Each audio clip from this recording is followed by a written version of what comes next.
Hey guys, it's the Regular Dane. So I've got this problem, and that's why you're watching this too. We got this power lift gate right here, and I'm gonna press that button right there, and we're gonna see what happens. And it opens and it closes. So there seems to be some issue right here when we do the power lift gate button.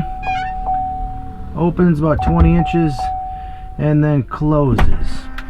So if we go back here and check it out, even with the power button right here, same thing will happen. It's going to open all the way up, and it might work, and then it's going to close automatically by itself. So trying to figure out what the problem is, but I think I got it solved. So one other thing you try to check out here is you turn it to manual mode. So we'll switch it off. So now it's on manual mode, and we'll use this side, and you open it, and you gotta hold it with your hands, because if you let go, then it's going to just fall just like that. So one other thing, obviously the shocks aren't working, or something's not working right. So let's switch it back to actually power mode, and I'm going to use the keys one more time and press the button and see what happens.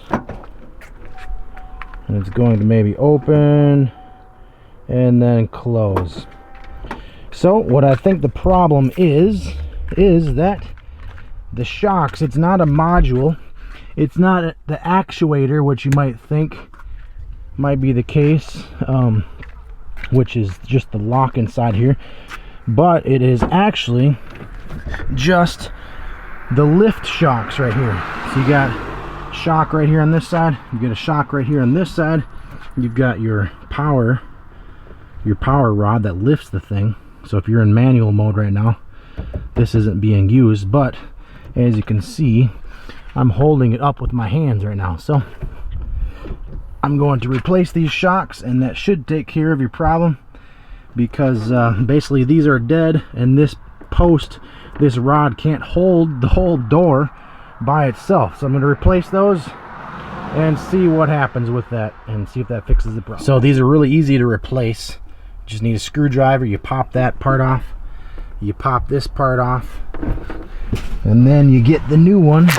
So there's going to be a left and a right side, okay? It's going to be two different numbers on the part, whichever product you get. It's going to be a 76, 77, or, you know, different numbers, but there's going to be a left and a right side, and you'll be able to tell that because down here, obviously, those will be the same. But when you get up here to the top, there's going to be a little bit of an angle. So left side and right side. See right there? That's the right side.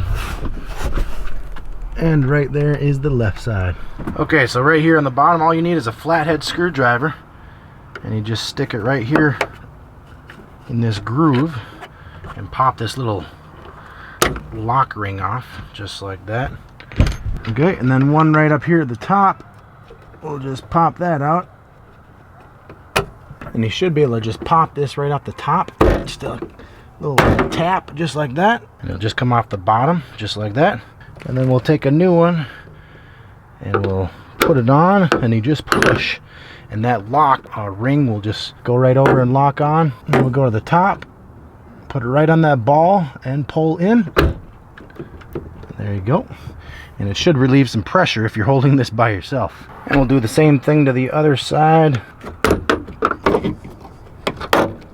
The new one on, just push it right on that ball and line it up with the bottom.